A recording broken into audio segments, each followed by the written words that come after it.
Jane Ibarra, binakuran na si Fayang. Jane Ibarra at Fayang nag-date na agad ang dalawa. Fayang sinundo pa nga si James sa kanila. Makikita na binibidyohan ni Mami Myrna si Fayang habang nagdadrive.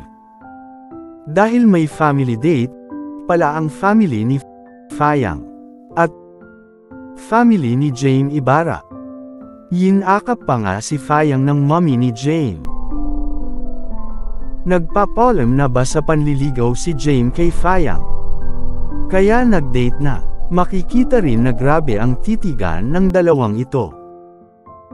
Habang kumakain, napaka-sweet. Kaya't maraming netizen ang humimlay.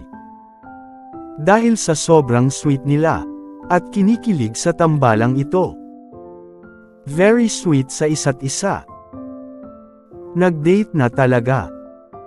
Totohanan na nga ang dalawang ito. Wala nang atrasan ang pagpapalam sa magulang.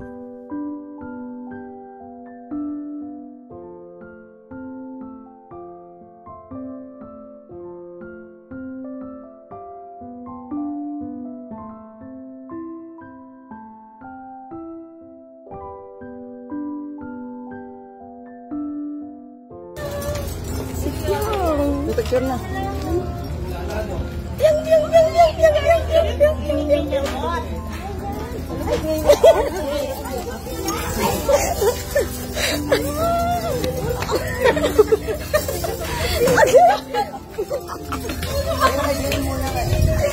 Pag-picture na. Etong walang picture.